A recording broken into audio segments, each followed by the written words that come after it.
everywhere. It's been talked about everywhere. It's going to be for a long time. It's the worst that it's ever going to be. It's going very, very quickly, as everyone knows. I think that what's happening with the consumer is that, we used to talk about a path to purchase.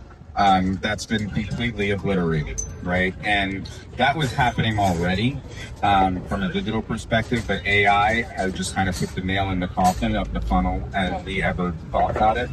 And that's really happening, being driven by zero-click search. So people go from discovery to conversion in an instant, conversational interfaces, so they're able to learn about any product or category without ever visiting a brand website. So it's this everything all at once for the consumer theme. And I think that's what's happening to media operations as well, driven by the same technology. Planning, buying, optimizing are not separate activities anymore. It's a continuous system. And we're able to use AI to, realign and optimize budgets in flight at pace and toward real business outcomes, not just impressions. So I think the theme across both is everything happening all at once. Where, for example, just take for example, if you've got a client that's spending across, it's across a variety of things in the media plan. It's meta, it's some digital audio, it's 6-7 things, say, right? And it's like, hey, you know what? The plan was $100,000 for meta. And there's things around that, but all of a sudden it's like, you know what? It's going to be $50,000. They're going to move 50 really quickly to something else. Are you seeing that happen? 100%. And I think that, that's actually where, I know we're going to talk a little bit about the role of the human, right?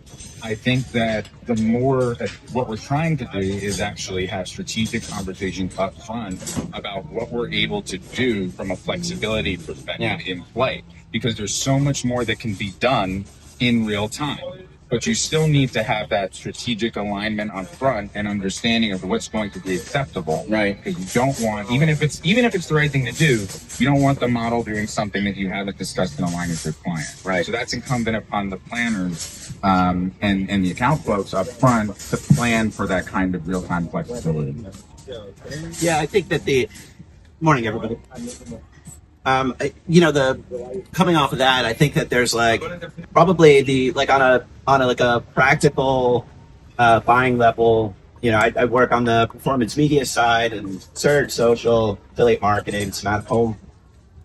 There's the idea of moving 100,000 based on a model output or some analysis that you're doing. In point of fact, a lot of times moving that much, and what you find, especially when you're working in various systems like walled gardens and things like that, is that there's effectively a penalty, so to speak, when you are moving in terms of just impact on CPM, triggering relearning, things like that. Yeah. So there's kind of there's a negative incentive in the platforms for you to keep your money there, even though it might not be working the way you want it to. Exactly. So there's not artistry, because that's not quite right, and that makes it seem more noble than it is. That'd be very polite. But I think that there's a bit of this is probably where a bit of the craft comes in terms of figuring out how not to do that thing. But to Jeff's point, I think that to the original question, I think it's very much the case that just as consumers,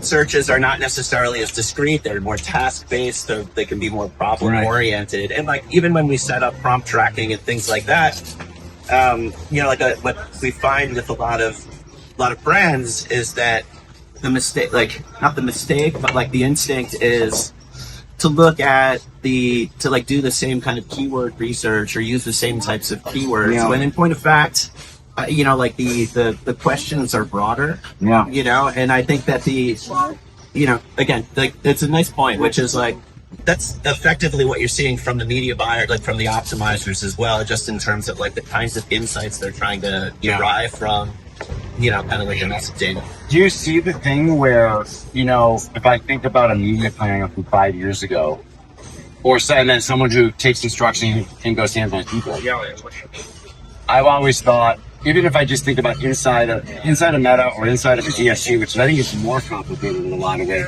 there's a lot of choices that need to be made to get things set up. I mean, the permutations are in the hundreds of thousands, right? No human brain can handle that. And now everyone said, well, what happens when the machine comes along? Well, now the machine's here to do it way better, right? Are you seeing a little bit of friction within? I mean, how are you you're doing transformation? How are you handling that transformation? You know, of managing and managing people who are really aren't as good as the machine, and it's not fluid. Yeah, look, I mean, I think we're still in the early stages of the machine being able to make decisions with large budgets without a strategic-minded buyer looking at what's happened. So I don't think we're seeing friction in the sense of, you know, in current state, you know, buyers feeling like they don't have autonomy because they need to have the autonomy. Yeah. They're expected to. Yeah. They are accountable. So yeah, you need a certain kind of talent who understands that, yes, the tools are going to get better and certain things can be automated, but they're still accountable for the result. Yeah. And so they've got to find the balance of what they let the machine do for them versus what, you know, they're going to be hands-on keyboard.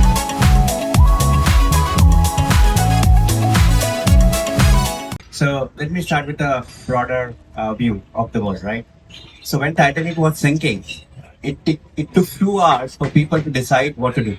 Yeah, 2 hours. There were 2,200 people and only 700 survived. The reason for death was slow response.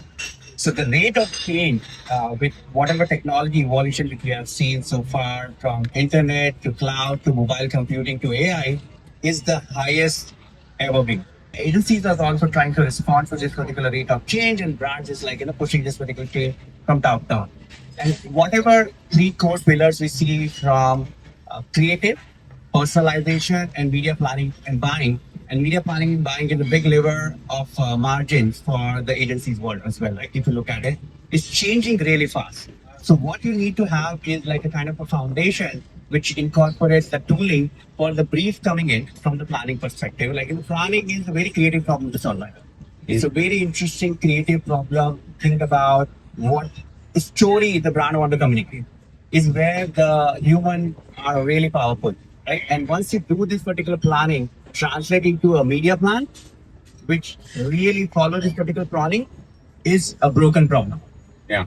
And that's what AI is going to change, right? If you have the right kind of a tooling from making sure the campaign strategies are done right and goes into the platform, doing the exact job with keeping the quality assurance of the campaign setup, the metadata of the taxonomy problem, and then like, you know, you have tools for media buyers. And at the same time, you see the 7 largest platforms on the planet is putting so much focus on algorithms. Yeah. Advantage plus, as much automation possible. However, there is where the really big friction and change lies, that do you want to keep all your control from whatever beautiful planning you have done to the platform, or you want to keep the control with you, with having the foundation and the right kind of models which help you automate lots of things so that you can focus on decisions, at the same time improve the quality. Yeah. Is a big change here. And what is happening is every 2 to 3 months, once your foundation is set, like the foundation setting is a hard problem.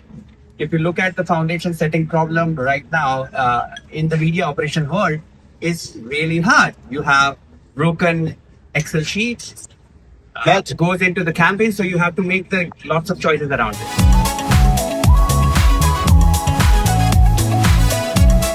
You're constantly with customers, they may want something, and you could probably see that from an interesting angle that, guys, you're not ready for what you want to go at what you're asking us to go do. Yeah, the technology itself is not the challenge. No. It's organization's ability to use it. And I think the fact that the tech is so powerful is actually making it even harder. Because there's a lot of tension between the promise of AI and what that is going to do to organization. There's a lot of noise around what it could do to headcount, whether it should or not. And so that makes implementation harder.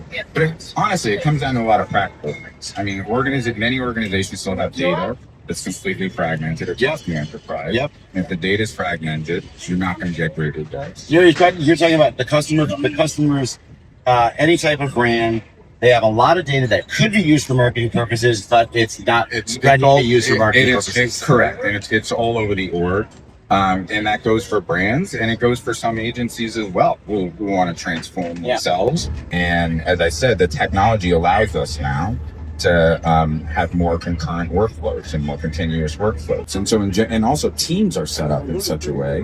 They're set up for the old model. They're not set up for real-time AI-based systems. I think the other thing is that even if an organization is able to extract, to realize some efficiency because they were able to automate, if they don't have a plan for what to do with that extra time that they have found, if an individual got something done, the productivity gain. if an individual got something done in an hour that used to take 2, and they don't know what to do with that other hour, you're not going to see meaningful gains in value.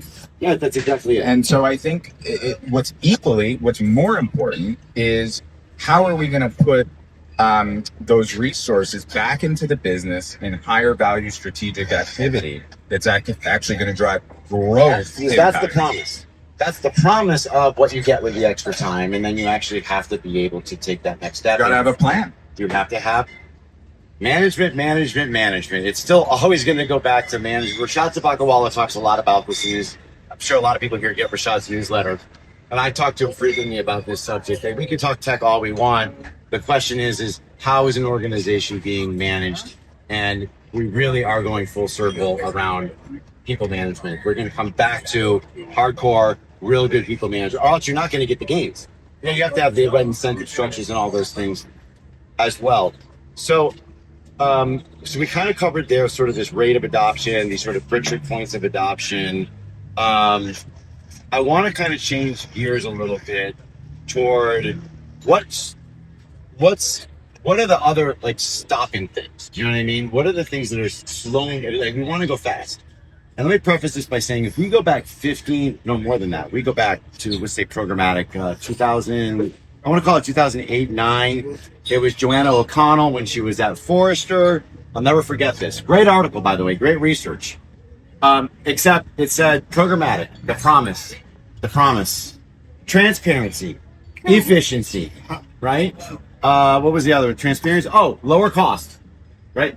Turns out the world hired, the agency world, meaning, and the MIQs of the world, 30,000 around the world, 30,000 hands-on keyboard people. Very manual, clickety all day long, right? And we'll start this way and just take it down to G. Is it going to be real this time? I think it already is real as it relates to being able to do certain tasks faster. Right. And that's happening. Again, I think that, you said it, we're going to get back to hardcore people management. I would say to realize the gains that we're talking about, to realize the growth, we also have to get back to good old-fashioned strategy. Yeah. And we need to think about how we're going to connect with the consumer in new ways.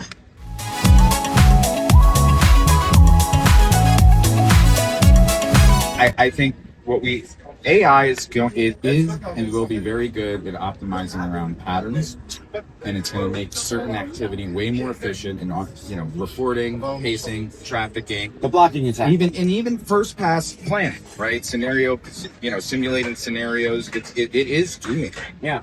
But that's not going to create a new connection between a brand and a consumer. It's not going to change perceptions of a brand in a way that's going to drive meaningful growth. Right. So I think that we've got to separate sort of, is it good at making things go faster? It is. Right. And I think it'll get better at that, but brands aren't going to win based on it.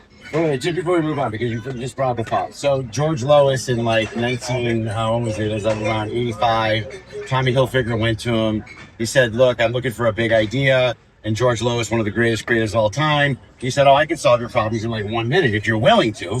And he said, well, what's your idea? And he said, well, I'm going to put this type of billboard up in Times Square, and it's going to be so provocative that everybody's going to go by and take a picture of it, and the press is going to be talking about it for months, and you'll be a billionaire overnight. But it was a puzzle to solve, and you can look this up. It was a puzzle to solve. It was like a fill in the blank, like Hangman kind of. And it said like, Calvin Klein, Perry Ellis, but it only gave a couple letters, and you had to figure out. And then the next new guy, but he had a strange name, Tommy Hilfiger, this long name. And Tommy's like, I don't want to do that. These are my idols. I don't want to disrespect them. And George Lewis is like, well, go fuck yourself. And you're literally, he's like, you're wasting my time. And he decides to do it, becomes a billionaire overnight. But that was a big idea. And we see the big idea is it going to come from what you just said, or is it really going to come from someone like on the team? George Lois was my godfather. Are you serious? I am serious. No, we can come back. Are to you that serious? Yeah. No, I mean what you said about what he said to Tommy Hilfiger. That's what he said to anybody who didn't listen to him, Well, including my dad. No, because he was a Greek Brooklyn. Oh, yeah. He was a hardcore New Yorker. Oh yeah. Yeah. So sorry. What was your question? Hey, Where's so the next why big don't you- idea? Where's the next big idea? Tell us about George. No, we can do another panel about that. I'll give a stupid example because it's recent and topical. Some of you might be aware that the New York Knicks won the NBA Finals. Yeah. And there was a parade in New York City, and this parade went by the offices of a company called Convene. Some of you might be familiar with Convene, one of the largest global hospitality business. Basically, somebody thought it was a good idea to take the N in Convene and rip it off the building and hold it up for the Knicks. So there's a lot of things Convene could have done with that. Call the police, have the person arrested. Maybe they did. But what they also did is they posted a video of this on their Instagram, and they captioned it, just so New York knows, Knicks starts with a K, not an N. And it got 100 times the engagement of any Convene post that they've ever made. Yeah. Right? 100 times. Great moment. I mean, and they also, they did a nice touch in their profile picture. They took the first N in their logo and they made it crooked and dropped it down in their Instagram profile picture. So I give that example because AI is never going to tell you to do that. Exactly. And now, never. I don't think so. I don't think that AI is going to, I mean, maybe that particular example, but what it's not going to do is come up with an unexpected way to unite a cultural moment and a brand in a way that nobody would have ever thought. Like the stuff that Joe Marchese from Human Ventures talks about. Now, if everybody started at every parade, taking down a letter and waving it around and then posting on Instagram, right? Then maybe AI would start recommending that you do that, right? Yeah. But that first time, that kind of moment is only created by human ingenuity.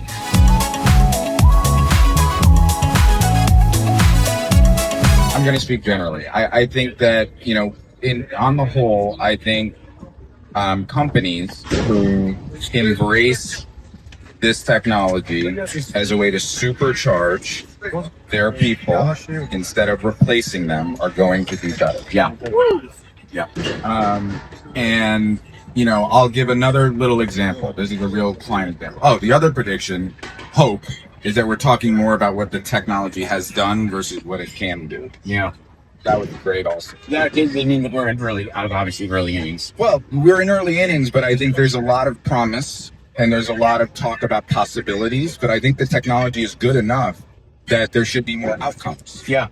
And so I'll give an example of, without going into too much detail, of a client that we did some work for where basically we had a hypothesis that by segmenting messaging across GLP-1 users, lapsed GLP-1 users, and non-users, and giving different messaging to those three cohorts, we'd see better results for reasons that have to do with, certain side effects that the brand can address.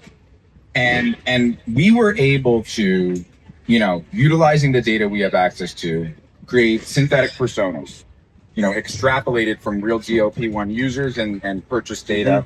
And Like a Sim City, it's a sim world. Exactly. And we were able to test messaging against each one. We were able to run simulated media plans against each one, gave us the confidence to go forward. And the hypothesis proved correct. and we actually saw better results. Yeah, the simulator said it will be like this, and then it was basically and like then that. and then we saw improved results versus what we were doing before. So that's an example of, you know, going from insights to activation faster, and, you know, doing less guessing, less long-term testing, having a hypothesis and being able to validate it quickly to get to a bigger bet. Right. And with more time, that's what we should be doing. We should be thinking, okay, Those great. things. We've raised the floor by automating these tasks. How are we going to raise the ceiling so that our brands actually win market share? Yeah. Because you want to avoid the conversation from a brand a year from now. Hey, we've been doing all this stuff. Not really impressed. Impressed me. They're basically saying impressed me. And what's impressing is better business results. Yeah, that's what they're saying. It should be that way.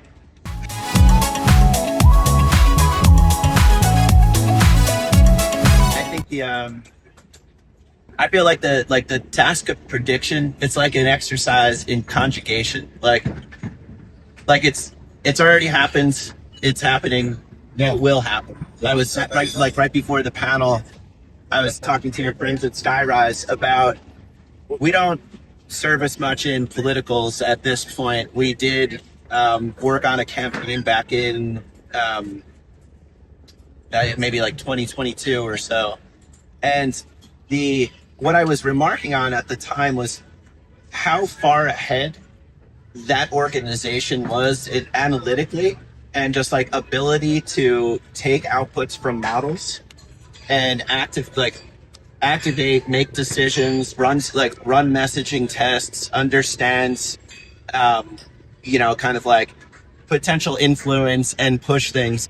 And if not for the candidate actually having to speak, I feel like we were making some real impact. Yeah. You know, at the end of the day, someone's still got to speak, and if their voice is, I don't want it. Yeah, but I think that I think about like, that's a has happened in some sense. I feel like it is happening right now is, and like where you hit some foibles is like, we have, for a certain, very large client, and I would say that like their ability to be agile or be close enough to agile for as large a company as it is to me kind of remarkable.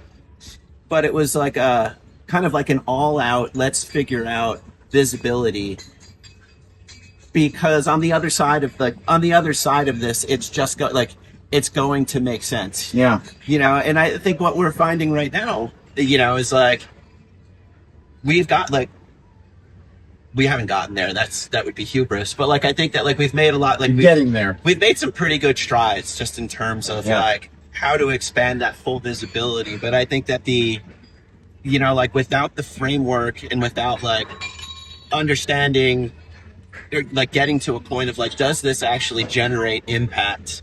And is the impact actually lagging? Yeah. Which it very well may Would be. I have gotten it anyway type of thing. Yeah, I mean, I'd like to think that in a year, would I have gotten it? Yeah, exactly. Like, did you actually get impact from it? Did you get subs? Like, did you get subscriptions or whatever it might be? Exactly. And what I'd like to think is not that we'll have it figured out, because I like this right now. I've never felt more in demand, so to speak, on like various thorny business problems. And that's been really fun. The last couple of years have been kind of exciting. Yeah. It's going to probably continue that way for quite some time. Yeah, I'd like to do that. Here. Possibly less sweaty. Yeah, exactly. But but like I think that being able to understand like the getting a better handle on the paradigm shift that is this like much broader take on visibility and like all the sources that I would be able to pull from that and try to like metabolize. Yeah. Like if we could make a big stride there, that would be great. And I think that that's like, I mean, in as much as like the line of scrimmage will keep shifting on this, I think it's like a little bit elusive, but I think that that's I mean, there'll be a lot of progress there. Yeah. I'll make one prediction just to wrap this up, because we have to get out of here for these guys here. I don't want to get, I'm just wondering, like, the prediction I have is the rate and the network effect of the MCP connections, not just within the media ecosystem, but across so many different things around signal to signal. But two bilateral relationships between signal A and signal B. I think we're going to see a massive thing, because when you think about a network connecting, like two fax machines are worth X, three fax machines, one fax machine is worth nothing. A million fax machines are worth a lot more because of what you can do with it, right? This is the same idea. And I think we're going to hit an inflection point pretty quickly once this thing starts moving. And then you're really going to see you're going to see almost organically overnight, when it pops that past that inflection point, you're going to see things change. The distribution of like the embrace of that change, or even just like the actual putting into practice of that, is like fairly, I mean, in truth, it's going to be uneven across the organization. I think that certain, you bring up accounts pay, like you bring up accounts payable. Some of the HR is my favorite one, though. Some of the other shared everyone loves services. that. Yeah, and I think that's like, and admittedly, I'm probably a little bit less knowledgeable about like what Nancy Galante is doing on the HR side, so to speak. I think that what I would say on our side is like you try to provide these like soft incentives, to like be smart about adoption. So for instance, like for like available MCP integrations and things like that, like do we need to have everybody on it when you talk about the process of like 50 clicks to set up a campaign? Like, it's one thing if you, at least this is my initial take, it's like one thing if you're maybe like a small or medium-sized business and this is not your the media side is not your primary primary focus, for like something is to like the like democratizing function of like an MCP integration that's like, I want to set this up, I want to I have a target return on ad spend of this is the region that I want, here's my budget, and you can kind of set up a campaign fairly easily. Like that makes sense for what I would imagine would be a ton of businesses that get that come up as a result of like AI technology, generally speaking. For brands that, for a lot of the brands that we work with, and that I would imagine that, you work with too, John, there might be certain kinds of like brand safety concerns, different kinds of parameters and constraints that force you to kind of do a mix. And so there's kind of like, for us, like we will keep a leaderboard, so to speak. Like all of the platforms that have an available integration are also keeping a leaderboard on the side. Right. And they probably wouldn't have told us if we didn't ask them. But now that we know, it's like, it's fun to kind of track that at the same time that you're looking at the campaign. So it's like, it's kind of like classic. It helps people kind of like gauge how they're doing vis-a-vis, their peers and things like that. But with respect to, I think that maybe like the one last thing I'll say, because I'm hogging the mic, is like, like when you bring up the other parts of the organization, like that's probably the more profound change, right? It's just like the structural implications of, of AI at any kind of organization. And I can remember, maybe it was as far back as like 2022, just as a for instance, Google had released an alpha at the time, and it was basically like, the proposition was, if I can pretty much guarantee you, like, I've got 20 people or 100 people or, 300 people who are going to buy this product at this price, and I can give you that information in real time.